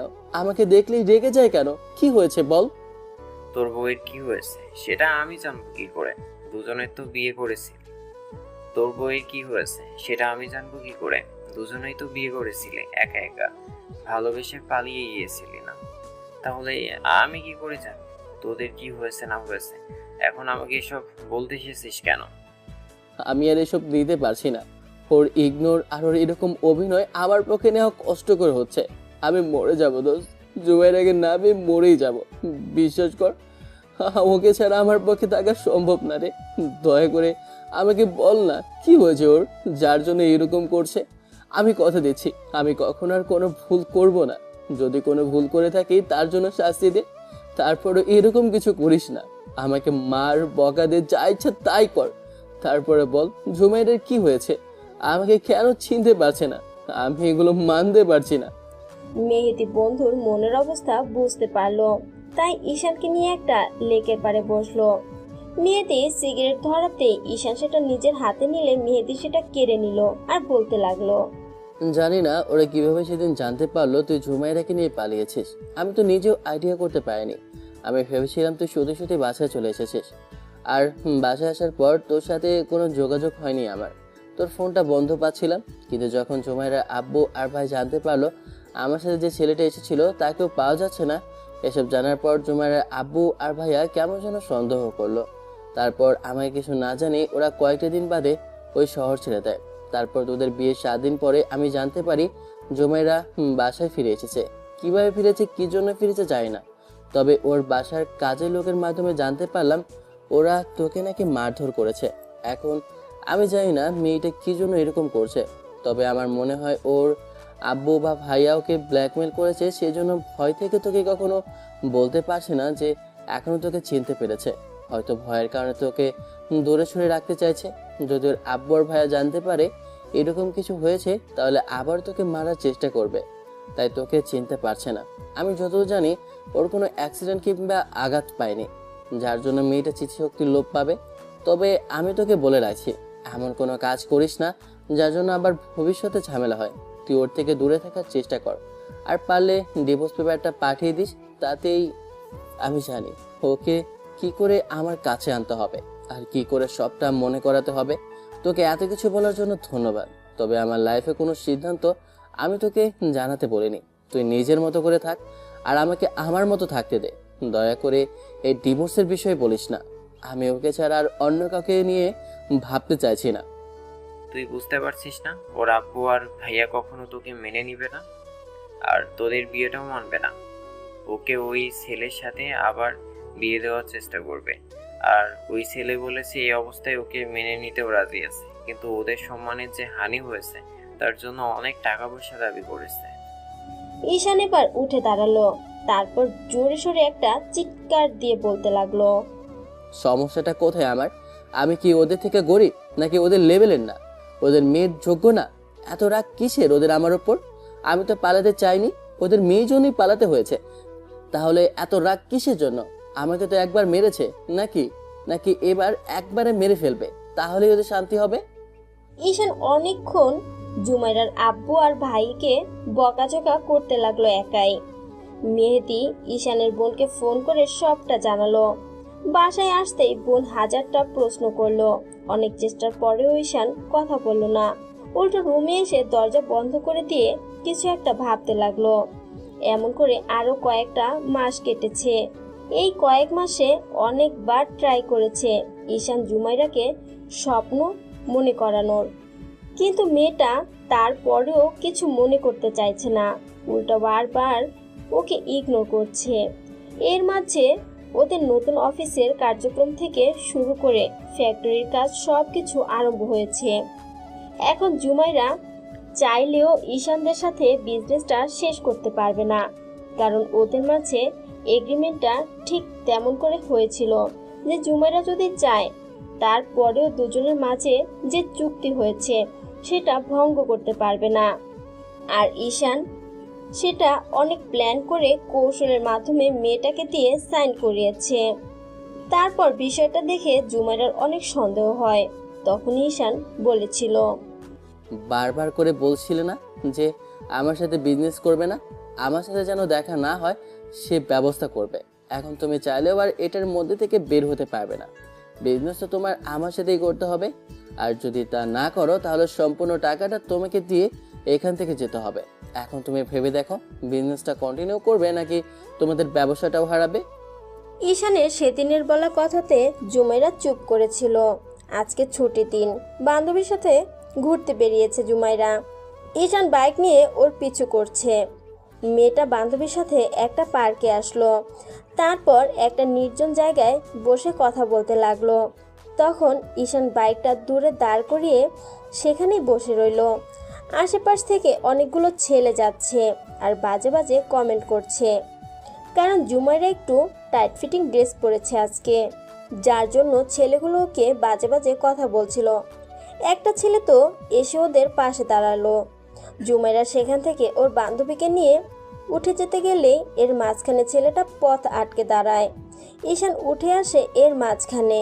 ছেলেটা বলতে আরম্ভ করে, এই প্রথমবার তোমার মতো আগুন সুন্দরীকে দেখছি। চলো না সুন্দরী, একটু প্রেম করি। তোমাকে এই এলাকায় আগে কখনো দেখিনি। তোমাকে দেখেই আমার প্রেম করতে ইচ্ছে করছে। যদি রাজি থাকো তাহলে বলো আছি। আরেকটা ছেলে পাশ থেকে খিলখিল করে হেসে উঠল। জুমাইরা এবার থাপ্পড় মারার জন্য হাত উঠাতেই সামনে থাকা ছেলেটা ওর হাত ধরে ফেললো। এর মাঝখানে ঈশান এসে ছেলেটার হাতটা ধরে ফেললো। তারপর পেছন থেকে সামনের দিকে এগিয়ে এসে ছেলেটার ঘাড়ে আরেক হাত শক্ত করে চেপে ধরে বলতে লাগলো, মেয়েদের সাথে খুব হিরোগিরি দেখানো হচ্ছে না? যদি পুরুষ হয়ে থাকিস তাহলে আমার সাথে হিরোগিরি দেখা, তারপর দেখি তুই এখান থেকে সুন্দর করে হাত পানি কি করে ফিরে যেতে পারিস। মেয়েদেরকে খুব বেশি ভোগের পণ্য সামগ্রী বলে মনে হয়? ছেলেটা কিছু বলার আগে ঈশান নাক বরাবর বসালো এক ঘুষি।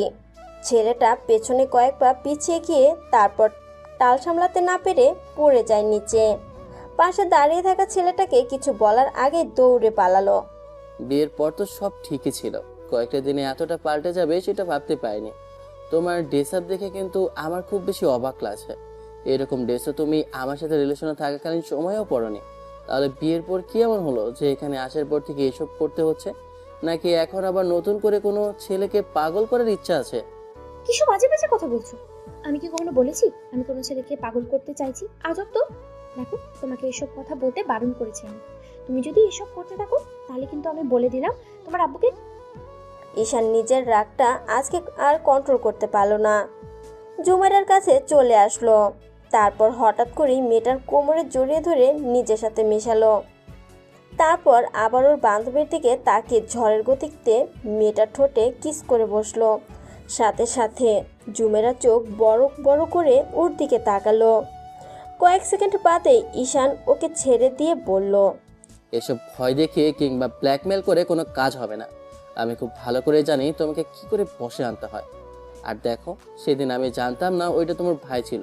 যদি জানতাম আমাকে এতগুলো লোক নিয়ে মারধর করার জন্য গেছে, তাহলে আমিও বুঝিয়ে দিতাম আমিও কি করতে পারি।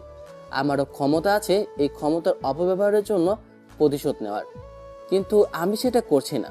তাই বলছি, ভালোই ভালোই সবটা সুন্দরভাবে মেনে নাও বউ।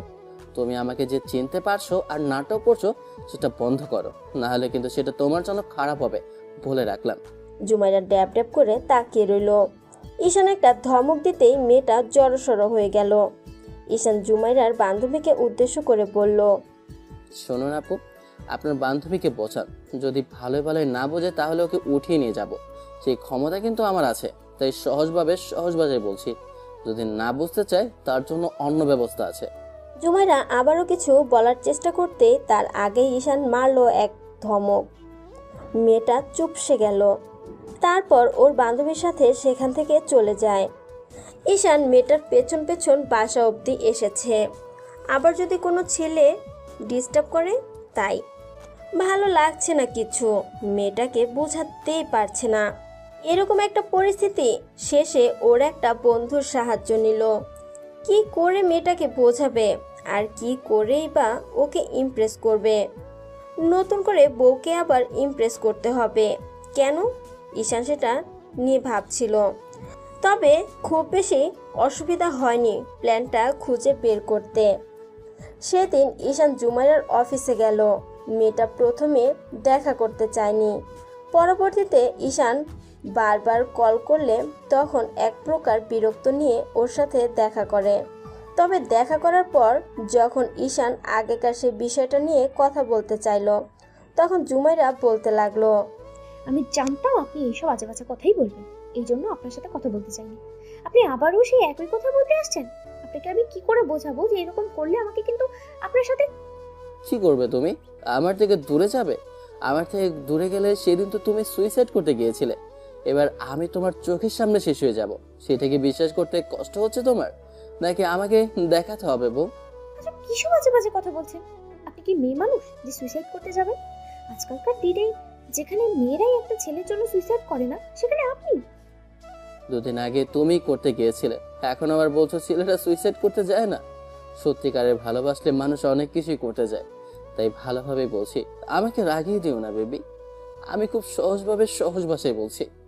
আমাকে সাধারণভাবে বোঝার চেষ্টা করো, আমি তাতেই তোমার কাছে সহজ হব। কিন্তু আমাকে যদি রাগিয়ে দাও, এর ফল কিন্তু খুব বেশি একটা ভালো হবে না বউ। ঈশান জুমাইরার কাছে আসতে গেলে মেয়েটা তখন উঠে চলে যেতে নিলে ঈশান ওর হাত ধরলো। জুমাইরা থাপ্পড় মারতে গেলে ঈশান ওর হাত ধরে পেছনের দিকে মুচড়ে ধরে তারপর মেয়েটার গালে চুমু খেলো। একে একে ঠোঁটে, গলায়, ঘাড়ে চুমু দিতেই মেয়েটা কেমন যেন স্তব্ধ হয়ে গেল। জুমাইরা যে উত্তেজিত হয়ে যাচ্ছে, নিঃশ্বাসটা ভারী হয়ে আসছে, ঈশান সেটা বুঝতে পারছে, তাই বারবার করে ওকে চুমু খাচ্ছে। মেয়েটা যতবারই বারণ করছিল, ঈশান ততবারই ওকে আরও আদর স্পর্শ দিচ্ছিল। শেষে জোর করে ছাড়ে নিল। এবার সজোরে ঈশানকে জুমাইরাকে একটা থাপ্পড় মারতেই ঈশান বলতে লাগলো, তুমি কি ভেবেছো এগুলো করে আমাকে তোমার থেকে দূরে সরাতে পারবে বেবি? কখনোই না। ভালোভাবে বলছি, আমাকে এর থেকে খারাপ হতে বাধ্য করো না জান। এটা অফিস, আর অফিসের সবার সামনে আজে বাজে কিছু করতে বাধ্য করো না বেবি। সেটা তোমার জন্য খুব বেশি ভালো হবে না বউ। কি করবে? জোর করে মোলেস্ট করবে, নাকি বাজে কিছু করে দিয়ে এখান থেকে চলে যাবে আর তারপরে আমার সম্মানটা নষ্ট হবে? আজব তো, আমি তোমার হাজবেন্ড, তোমার সাথে কিছু করে তাতে সমস্যা কিসের জন্য হবে? কিসব বাজে বাজে কথা বলো তুমি। যদি তাই হয় তাহলে এখান থেকে চলে যাও। আমি তোমাকে সহ্য করতে পারি না, তুমি বুঝতে পারো না? বুঝে গেছি, তোমাকে বোঝানো এত সহজ হবে না, তাই তো? ঠিক আছে, আজকে তোমাকে আমি বোঝাবো আমি তোমার জন্য কি করতে পারি। এতগুলো দিন ধরে আমি তোমাকে বারবার করে বলছি ঠিক কতটুকু ভালোবাসি, আর তুমি প্রতিনিয়ত আমাকে কিনা ইগনোর করে যাচ্ছ। সত্যি কথা বলতে কি বলো তো, ভালোবাসলে এত বেশি কষ্ট পেতে হয়, তার জন্য এত বেশি ঝামেলা পোহাতে হয় জানতাম না। তাহলে কখনো তোমাকে ভালোই বাসতাম না। তবে আজকে তুমি চোখের সামনে থেকে দেখবে আমার মৃত্যুটা, যেটা তুমি সহ্য করতে পারবে কিনা জানি না। তবে তুমি দেখার পরে আমার বিশ্বাস যে তুমি অন্তত আর যাই হোক নিজের ভুলটা বুঝতে পারবে বউ। ঈশান জুমাইরাকে টানতে টানতে কেবিন থেকে বাইরে নিয়ে গেল। তারপর অফিসের বাইরে এসে ঈশান জুমাইরাকে রাস্তার সাইডে দাঁড় করালো। মেয়েটা আবার চলে যেতে নিলে ঈশান ওর হাতটা ধরে নিজের দিকে ফেরালো। জুমাইরা আবারও পেছন ফিরে ঈশানকে থাপ্পড় বসালো। আমাকে থাপ্পড় মেরে থামিয়ে দিতে পারবে না, আজকে আর আমাকে দূরে সরিয়ে দিতে পারবে না। তুমি খুব ভালো করেই বুঝতে পারছো যে আমি ঠিক কতটুকু রেগে আছি। তোমার সাথে যে মিসবিহেভ করছি না সেটাই অনেক। আমি যেমন তোমাকে ভালোবাসতে পারি, তেমনি তোমাকে নিজের করেও নিতে পারি। আর যদি না পাই, সেই জিনিসটা আমি নিজে থেকে দূরে সরিয়ে দিতে পারি। এটা তুমি খুব ভালো করে জানো। আর একবার যদি আমি তোমার থেকে দূরে সরে যাই না, তাহলে তোমাকে তার জন্য সারা জীবন কান্না করতে হবে। আজকে আমার মৃত্যুটা তোমার চোখের সামনেই হবে জান। আশেপাশ থেকে গাড়িগুলো জোরে সোরে চলে যাচ্ছে। ঈশান জুমাইরাকে বারবার বলছে সত্যিটা স্বীকার করার জন্য, কিন্তু মেয়েটা কিছুই স্বীকার করছে না, উল্টো সেখান থেকে চলে যাওয়ার চেষ্টা করছে। ঈশান আবার ওকে হাত ধরে দাঁড় করালো, বলতে লাগলো, শেষবারের মতো বলছি, ভালোবাসো সেটা স্বীকার করবে কিনা বলো। যদি না করো তাহলে আজকেই তোমার সাথে আমার শেষ দেখা। এরপর যদি দেখা হয় তাহলে আমাকে আর কখনো জীবিত অবস্থায় দেখতে পাবে না। তাই ভালোই ভালোই বলছি, সবটা স্বীকার করো। তুমি যে আমাকে চিনতে পারছো এটা বলে দাও। যদি না বলো তাহলে আজকে এক্ষুনি তোমার চোখের সামনে আমার অ্যাক্সিডেন্ট হবে বলে দিচ্ছি। ঈশানের কথাতে জুমাইরা চুপচাপ দাঁড়িয়ে রইল। মেয়েটার চোখে পানি টলমল করছে। ঈশান জুমাইরার চোখের ভাষাটা বুঝতে পারলেও আজকে আর চুপ করে থাকবে না, সবটা শেষ করেই ছাড়বে। তাই বলতে লাগলো, বুঝে গেছি আমার কি করতে হবে সেটা আমি খুব ভালো করেই বুঝে গেছি। সোজা কথায় কাজ হবে না তো, ঠিক আছে, তার জন্য যা করতে হয় আমি সেটাই করছি। ঈশান কয়েক পা পিছিয়ে যেতেই জুমাইরা দেখলো আশেপাশ থেকে গাড়িগুলো খুব দ্রুত গতিতে চলে যাচ্ছে, যার জন্য মনে হচ্ছে একটু বাদেই হয়তো ওকে গাড়িগুলো ধাক্কা মেরে দিবে। আর যদি তাই হয় তাহলে হয়তো ঈশানের সাথে আজকে শেষ দেখা হবে। সত্যিটা তো এটাই যে এতদিন যদি ঈশান অন্য কোনো মেয়ের পেছনে ঘুরতো, তাতেও হয়তো সেই মেয়ে ঈশানকে ভালোবাসতে বাধ্য হতো। ছেলেটা এত পাগলামি করছে ওর জন্য, তারপরেও জুমাইরা ওকে কেন দূরে সরিয়ে দিচ্ছে সেটা শুধু মেয়েটাই জানে। ঈশান অনেক চেষ্টা করার পরেও যখন কথা বলল না জুমাইরা, তখন ঈশান রাস্তার মাঝখানে চলে গেল। জুমাইরা বারবার ঈশানকে যেতে বারণ করতেই ঈশান হাসতে হাসতে বলতে লাগলো, আজকে আর বারণ করে কোনো লাভ নেই জুমাইরা। এটা তোমার কারণেই হয়েছে। তুমি প্রতিনিয়ত আমাকে ইগনোর করেছো। অনেক বোঝানোর সত্ত্বেও তুমি চেষ্টা করনি একটাবার আমাকে বোঝার। আজকে এই শেষ দেখা আমাদের, এরপর আর কখনো দেখা হবে না। যদি দেখা হয় তাহলে মৃত্যুর পর। তুমি আমাকে ভালোবাসো সেটা স্বীকার করছো না, কোন ভয়ে? তোমার আব্বু আম্মুর ভয়ে? একটাবার আমাকে ভালোবাসে দেখো, দ্বিতীয়বারের মতো আমি আর কখনো তোমার থেকে দূরে যাব না। আমি কথা দিচ্ছি, আমি সবটা ঠিক করে দেব। এর মাঝে ঈশানের উল্টো দিক থেকে একটা গাড়ি আসতে লাগলো। শেষে উপায় না পেয়ে জুমাইরা দৌড়ে ঈশানের দিকে যেতে লাগলো। তারপর গাড়িটা যখনই কাছে চলে আসলো তখনই মেয়েটা সজোরে ঈশানের একটা হাত ধরে জোরে সোরে টান দিল। দুজনেই রাস্তার সাইডে চলে আসলো। ঈশান নিজের হাতটা ছাড়িয়ে নিতে গেলে জুমাইরা সজোরে কষে আবারও একটা থাপ্পড় বসিয়ে দেয়। ঈশান বাচ্চাদের মতো গালে হাত দিয়ে চুপ করে রইল। এবার জুমাইরা নিজেই ফুপিয়ে কেঁদে উঠল আর বলতে লাগলো, মাথা খারাপ হয়ে গেছে তোমার? কি পাগলামি করছো? আমি তোমাকে বাঁচানোর জন্য চেষ্টা করছি আর তুমি নিজে থেকে জীবন দিতে চাইছো ঈশান? কেন পাগলামি করছো? কেন বুঝতে চাইছো না এই পাগলামিতে শুধু কষ্টই আছে? তুমি কেন আমার কথা বিশ্বাস করতে চাইছো না? আমি পারছি না তোমাকে নিজের করে নিতে। বারবার তোমাকে চেষ্টা করছি বোঝানোর জন্য, তারপরও তুমি বুঝতে চাইছো না। আব্বু আর ভাইয়া তোমার উপর রেগে আছে। যদি জানতে পারে এখনো তোমার সাথে আমার যোগাযোগ আছে তাহলে অনেক বড় সমস্যা হয়ে যাবে। আমি তোমাকে বাঁচাতে পারবো না। তুমি কেন বুঝতে চাইছো না? ওদের রাগ এতটাই যে বিয়ের দিন আমরা পালিয়েছিলাম, সেজন্য তোমাকে সেদিন মেরেছিল। বাসায় আসার পর আমাকে অনেকবার ব্ল্যাকমেল করেছে, বলেছে যদি তোমার সাথে যোগাযোগ করি কিংবা দ্বিতীয়বার পালিয়ে যাওয়ার চেষ্টা করি তাহলে তোমাকে শেষ করে দিবে। আমি কি করে এগুলো সহ্য করবো ঈশান? কেন বুঝতে চাইছো না যে তোমাকে আমি আর হারাতে পারবো না? আমি তোমার থেকে দূরে থাকবো, তারপরেও এটাই চাই তুমি বেঁচে থাকবে, ভালো থাকবে। আমি ভয় পাচ্ছি এটা ভেবে আব্বু আর ভাইয়া তোমাকে মেরে ফেলবে। ঈশান, তুমি কেন বুঝতে চাইছো না? তোমাকে বাঁচানোর জন্য আমি এই নাটকটা করছি। না হলে যাকে এত ভালোবাসি, বিয়ের দিন যার সাথে পালিয়ে গিয়েছিলাম, এত স্মৃতি যাকে ঘিরে, তাকে কেন আমি ইগনোর করব? তোমাকে কি কষ্ট দিয়ে আমার কষ্ট হয়নি বলো? তুমি আমার স্বামী হওয়ার সত্ত্বেও তোমাকে আমার থেকে দূরে রেখেছি। তোমার স্পর্শ, তোমার আদরের অনুভূতি আমি কিছুই ভুলতে পারিনি ঈশান। আজও আমি সেটা মনে করে এখনো রাতে চোখের পানি ফেলি ঈশান। কিন্তু কখনো তোমাকে বলতে পারিনি যে আমি সবটা জানা সত্ত্বেও চুপ করে আছি।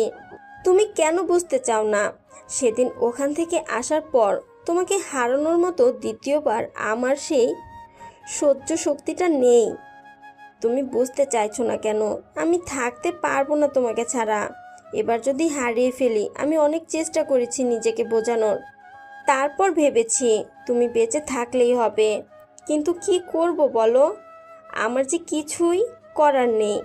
আব্বু আর ভাইয়া তোমার উপর এত বেশি রেগে আছে, যার জন্য তোমাকে উপায় না পেয়ে তোমাকে দূরে সরিয়ে দিতে হচ্ছে।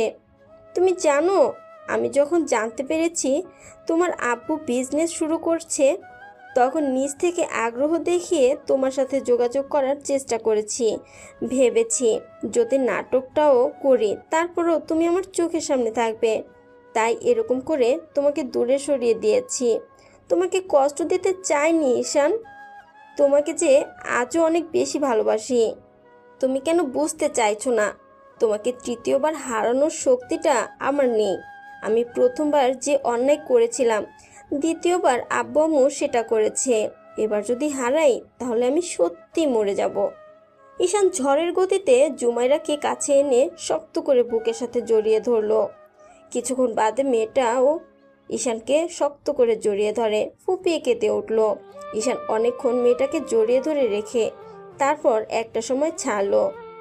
মুখের দুই পাশে হাত দিয়ে সারা মুখে পাগলের মতো চুমু দিল। কিছু হবে না, সব ঠিক হয়ে যাবে। আমি আছি, কিছু হতে দেব না তোমার। দেখো, আমরা আজকেই বাসে যাব। আমি আব্বু আম্মুকে সবটা জানাবো, তারপর দেখো ওরা আমাদেরকে ঠিক মেনে নেবে। আব্বু আম্মু গেলে তোমার আব্বু আম্মু আর ভাইয়া কিছু করতে পারবে না, ওরা মেনে নিতে বাধ্য হবে। আর যখন জানতে পারবে আমাদের মাঝে সব হয়েছে আর খুব শীঘ্রই আমাদের বেবি আসবে, তখন বাধ্য হলেও ওরা মানতে রাজি হবে। তার জন্য তোমাকে একটু নাটক করতে হবে, প্লিজ সোনা। আর রাগ করে কিংবা আমাকে দূরে সরিয়ে দেওয়ার চেষ্টা করো না। আমি কথা দিচ্ছি, আমি তোমার থেকে দূরে সরিয়ে থাকতে পারবো না।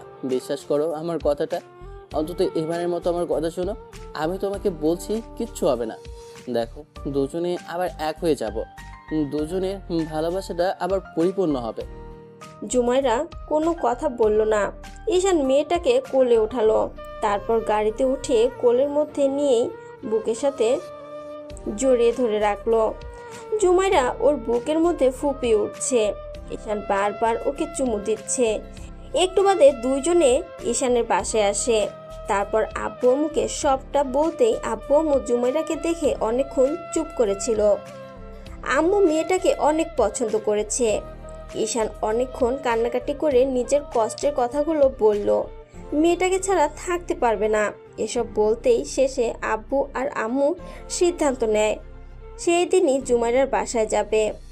তারপরও ওদের বাসা গেলে জুমাইরা অনেকটা ভয় ছিল। তারপর ওর আব্বু আর আম্মুকে অনেক বোঝালো। শেষে যখন জুমাইরা বলল ঈশানকে ছাড়া থাকতে পারবে না, কষ্ট হবে, তার উপর আবার ওদের মাঝে সব কিছু হয়েছে। আর তৃতীয়বার ওদের মাঝে যোগাযোগ হওয়ার পরেও দুজনে আবার একসাথে ফিজিক্যাল ইন্টিমেট হয়েছিল, যার জন্য এখন জুমাইরা কনসিভ করেছে। যার জন্য ওর আব্বু আম্মু কিছুক্ষণ টেনশনে ছিল, চুপ করে থাকতে। তারপর একটা সময় বুঝতে পারলো এখন মেনে নেওয়াটাই শ্রেয়। অন্তত আর যাই হোক, তাতে সম্মানটা তো বাঁচবে। ছেলে মেয়েদের কষ্ট দিলে শেষে দিন শেষে নিজেদেরই অবস্থা কিংবা সম্মানের উপর আঘাত আসবে। বারবার যদি পালিয়ে যায় ওদের অসম্মান হবে। তাই জুমাইরার আম্মু আর আব্বুকে বোঝালো। জুমাইরার ভাইয়া চুপ করেছিল। তখন ঈশান ওনাকে অনেক কথাই বলেছে, কিন্তু ছেলেটা কোনো কথা বলেনি। অনেক আলোচনার পর জুমাইরার আব্বু ঈশানের আব্বুর হাতগুলো ধরে বলতে লাগলো, ভাইজান, আমি যে কাজ করেছিলাম তার জন্য আমি খুবই দুঃখিত। আমি বুঝতে পারিনি যে এরকম কিছু হবে। আর আমার ছেলে যে ওখানে আমার মেয়েকে আনতে গিয়ে আপনার ছেলে গায়ে হাত তুলবে আর এরকম পরিস্থিতিটা বদলে যাবে, সেটা ভাবতে পারিনি। আমি আগে জানলে হয়তো সবটা সামলে নেওয়ার চেষ্টা করতাম, কিন্তু মেয়েটা বিয়ের দিন পালিয়েছিল, তাই তৎক্ষণাৎ খুব রাগ হয়ে গিয়েছিল, সেজন্য রাগটা কন্ট্রোল করতে পারিনি। কিন্তু এখন বুঝতে পারছি ছেলে মেয়েদের ভালোটা আগে। আমি অনেককে নিজেকে বুঝিয়েছি, আর আপনাদের বিষয়টা ভেবে দেখলাম যেহেতু দুজন দুজনকে ভালোবাসে আর বিয়ে করে নিয়েছে, এখন আর রাগ জেদ করে লাভ নেই। রাগ হয়েছিল যখন জানতে পারলাম দুজন পালিয়ে গিয়ে বিয়ে করে নিয়েছে, তাই রাগের মাথায় এরকম একটা কাজ করে ফেলেছিলাম। যাই হোক, আমি চাইছি ওদের বিয়েটা সামনে আবারও খুব ভালোভাবে দিতে, কিন্তু তার জন্য কিছুদিন সময় লাগবে। তবে আপনাদের ছেলের বউকে আপনারা নিয়ে যেতে পারেন, আমার তাতে কোনো আপত্তি নেই। যেন আপনারা নিশ্চিন্তে থাকতে পারেন। তবে এইটুকু আশা দিতে পারি, আমরা আর কোনো ছলনা কিংবা কোনো অভিনয়ের আশ্রয় নেব না। আমাদেরকে আমি আশ্বস্ত করছি, তাই আপনারা মেয়েকে নিয়ে যেতে পারেন। সেদিন সন্ধ্যায় মুখে খাওয়া দাওয়া করে সবাই জুমাইরাকে নিয়ে বাসায় আসলো। তারপর ঈশান অনেকটাই আশ্বস্ত হলো। অন্তত যাই হোক, জুমাইরার ভাই হয়তো এখন আর কিছু করবে না। তারপরেও ভয় ছিল। সব জল্পনা কল্পনা শেষ করে দুজনে ঈশানের রুমে আসতেই জুমাইরা ঈশান খুব শক্ত করে জড়িয়ে ধরলো আর অনেকক্ষণ কাঁদলো। ঈশান ওকে বুকের মাঝে জড়িয়ে ধরে বলেছিল, এই কাজটুকু তুমি আগে করলেই সব ঠিক হয়ে যেত। শুধু শুধু আমাকেও কষ্ট দিলে আর নিজেও কষ্ট পেলে। দেখলে তো, সবাই সবটা মেনে নিয়েছে, খামাখা কষ্ট পেলে আর এখন নিজে নিজেই কান্না করছো। এখন চুপ করো তো দেখি, তাকাও আমার দিকে বেবি। আই লাভ ইউ সোনা, আই রিয়েলি লাভ ইউ। আমি ভাবতে পারিনি যে এরকম কিছু হবে, বিশ্বাস করো। আমি আর কখনো তোমাকে কষ্ট দিব না। আই লাভ ইউ টু আমার পাগলি। তুমি কি একাই কষ্ট পেয়েছো? আমিও তো পেয়েছি, কিন্তু বুঝতে পারিনি যে এত ভয় পেয়েছিলে আমাকে বাঁচানোর জন্য এরকম একটা কাজ করেছো। সত্যি তুমি আমাকে এত ভালোবাসো, আমি জানতাম না বউ। ঈশান মেয়েটাকে আর কিছু বলার সুযোগ দিল না। আলতো করে ওর ঠোঁটে ঠোঁট ছোঁয়াতে জুমাইরাও রেসপন্স করতে লাগলো। ভালো থাকুক ভালোবাসা। দেখা হচ্ছে অন্য কোনো দিন, অন্য কোনো গল্পে। ততদিন পর্যন্ত সুস্থ থাকবেন, ভালো থাকবেন, আমাদের সাথেই থাকবেন। ধন্যবাদ। আল্লাহ হাফেজ।